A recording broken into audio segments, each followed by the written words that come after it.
ఓం నమ శివాయ. ఈరోజు మనం కార్తీక పురాణం 17వ అధ్యాయం గురించి తెలుసుకుందాం. అంగీరసుడు ధనలోభునకు చేసిన తత్వోపదేశం.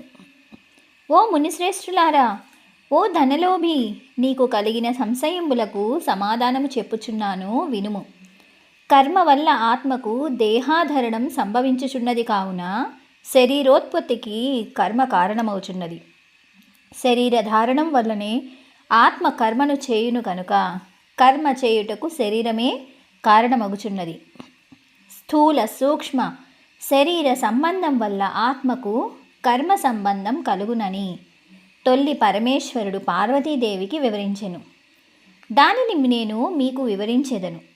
ఆత్మ అనగా ఈ శరీరమును సహంకారముగా ఆవరించి వ్యవహరించుచున్నది అని అంగీరసుడు చెప్పగా, ఓ మునివద్రా, నేనింతవరకు ఈ దేహమే ఆత్మయని భావించుచుంటిని కనుక ఇంకనూ వివరంగా చెప్పబడిన వాక్యార్థ జ్ఞానమునకు పాదార్థ జ్ఞానము కారణమగుచుండును.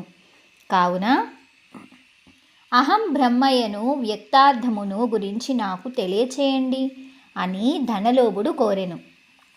అప్పుడు ధనలోభునితో అంగీరసుడు ఇట్లనెను: ఈ దేహము అంతఃకరణ వృత్తికి సాక్షియే. నేను, నాది అని చెప్పబడు జీవాత్మయే అహం అనే శబ్దం. సర్వాంతర్యామి అయి సచ్చిదానంద రూపమైన పరమాత్మ నా అనే శబ్దం. ఆత్మకు శుటాదుల వలె శరీరానికి లేదు. ఆ ఆత్మ సచ్చిదానంద స్వరూపం. బుద్ధి, సాక్షి, జ్ఞానరూపి.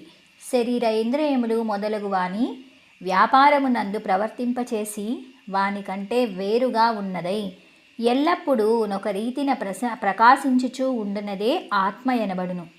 నేను అనేది శరీర ఇంద్రియాల్లో కూడా నామరూపముతో నుండి నశించినవియేగాక ఇట్టి దేహానికి జాగ్రత్త, స్వప్న, సుషుప్త్యవస్థలు స్థూల సూక్ష్మాకార శరీరంబులను మూడింటి యందును నేను, నాది అనే వ్యవహరించేదే ఆత్మయని గ్రహించుకొనుము. ఇనుము సూదంటు రాయిని అంటిపెట్టుకొని తిరుగునటులా శరీర ఇంద్రియాలు దేనిని ఆశ్రయించి తిరుగుచుండునో అదే ఆత్మ. అట్లే అవి ఆత్మ వల్ల తమ పని చేయును. నిద్రలో శరీర ఇంద్రియాలు సంబంధము లేక గాఢ నిద్రయు మేల్కొన్న తర్వాత నేను సుఖనిద్రపోతిని, సుఖింకుగా ఉందిని అనుకొనినదే ఆత్మ. దీపము గాజుబుడ్డిలో ఉండి ఆ గాజును ప్రకాశింపచేయునటులే ఆత్మ కూడా దేహ ఇంద్రియాలను ప్రకాశింపచేయుచున్నది. ఆత్మ పరమాత్మ స్వరూప అగుట వలన దానికి దారాపుత్రాదులు ఇష్టమగుచున్నారు. అట్టి విశేష ప్రేమాస్పదమగు వస్తువేదో అది ఏ పరమాత్మ అని గ్రహింపుము. తత్వమసి మొదలైన వాక్యములందలి త్వం అనే పదమునకు కించిత్ జ్ఞాత్వాది శశిష్టమందు జీవాత్మయని అర్థం.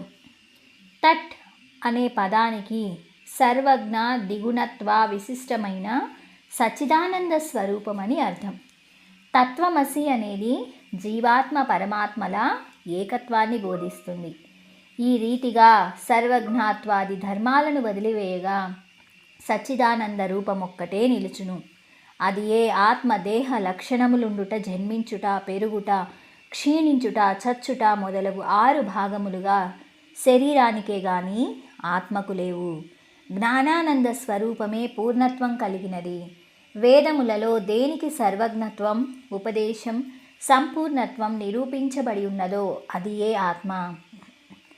ఒక కుండను చూచి అది మట్టితో చేసినదో ఏ విధంగా గ్రహింతుమో అటులనే ఒక దేహంతర్యాత్మీయగు జీవాత్మ పరమాత్మ అని తెలుసుకొనుము. జీవులచే కర్మఫలము అనుభవింపచేసేవాడు పరమేశ్వరుడనియు జీవులు ఆ కర్మఫలమును భవింతురనియు తెలుసుకొనుము. అందువలన మానవుడు గుణసంపత్తు గలవాడై గురు శుశ్రూషనొనర్చి సంసార సంబంధమగు ఆశలన్నీ విడిచి విముక్తి నొందవలేను. మంచి పనులను తలచిన చిత్తశుద్ధియు దానివల్ల భక్తి, జ్ఞాన, వైరాగ్యాలు కలిగి ముక్తి పొందుము. అందువలన సత్కర్మానుష్ఠానం చేయవలెను. మంచి పనులు చేసినా గాని ముక్తి లభించదు అని అంగీరసుడు చెప్పగా ధనలోభుడు నమస్కరించి ఇట్లనెను: ఇట్లు స్కాంద పురాణాంతర్గత వశిష్ఠ ప్రోక్త కార్తీక మహత్యమందలి సప్తదశాధ్యాయము 17వ రోజు పారాయణం సమాప్తం. 18వ రోజు పారాయణం మరునాడు తెలుసుకుందామా మరి. Thanks for watching.